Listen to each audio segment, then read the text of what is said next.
Welcome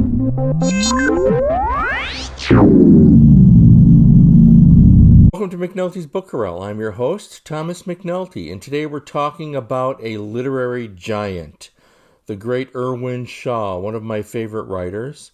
Irwin Shaw was born in 1913 and he died in 1984. He was predominantly known as a short story writer for many years, but he was also responsible for some best-selling novels. Some of you may remember Rich Man, Poor Man, which was made into a television miniseries many, many years ago starring Nick Nolte that really made Nick Nolte's career, etc. But I liked his short stories. In fact, this is still in print, I believe, which is 5 Decades, which is the collected short stories of Irwin Shaw. There's really some incredible material in here. Now, this collection includes short stories that are widely anthologized and are now viewed as literary classics, such as The 80-Yard Run, Tip on a Dead Jockey, and The Girls in Their Summer Dresses. Those 3 short stories alone are worth the cost of this book, and there are many, many others. Very much an East Coast writer, a New York writer. He lived in Switzerland for many years, but a lot of his stories are set out on the East Coast and other places too. Irwin Shaw's short stories were cause for celebration throughout his life. He was prolific, and he wrote a lot of short stories. Obviously, they're all worth reading. These stories represent a world that's gone, an America that's no longer here. This is the 30s, 40s, and 50s, and the customs, the culture has changed dramatically. Another writer, one of his contemporaries from that period that I enjoy, is John Cheever, etc. But Irwin Shaw.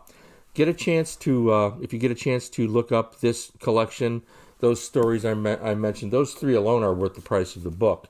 Now, Shaw was also a novelist, and his first novel is also still in print, and it's The Young Lions. And this is a World War II novel based upon his own experience, or let's say it was inspired by his own experience in World War II. The Young Lions is now rightfully considered one of the great war novels. It's a work of fiction. It's one of the great war novels from that period, which was released at about the same time as Norman Mailer's The Naked and the Dead.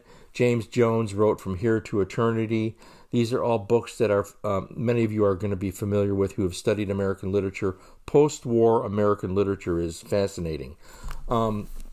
But this book was competing with Audie Murphy's To Hell and Back, a nonfiction account that was a bestseller at about the same time, along with Norman Mailer's The Naked and the Dead. I don't like Norman Mailer's The Naked and the Dead, but I do think that The Young Lions by Irwin Shaw is a classic, and I also believe that Audie Murphy's nonfiction account of the war, To Hell and Back, is a masterpiece, a memoir. It's a mass. This is great stuff, and From Here to Eternity as well.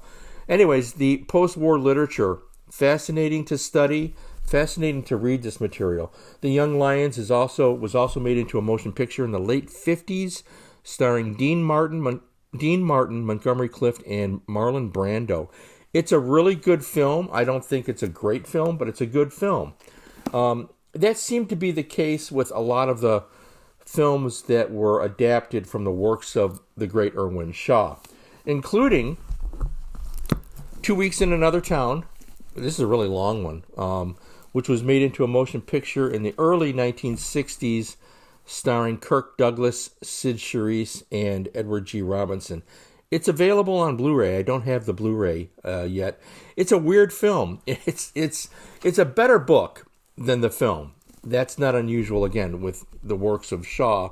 The books are better than most of the movies they made based upon it, but it's a good enough film that I like it. And when I met Kirk Douglas, I mentioned to him how much I liked his performance in 2 Weeks in Another Town, an unusual film for him. Kirk Douglas was good in everything he did. Here's a picture of Irwin Shaw on the back of the book.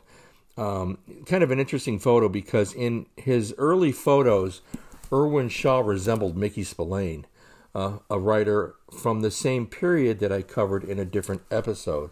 So if you haven't seen that episode, please look it up and look at it. This is a good book, really good book. It's a great book. I think 2 Weeks in Another Town is one of his better books, along with The Young Lions. And finally, One of his later books is The Top of the Hill, which is also a really good book. These were all best-selling novels, along with Rich Man, Poor Man, and so many others that he did. Here's a picture of Irwin Shaw on the back later in life. He lived in Switzerland for many years.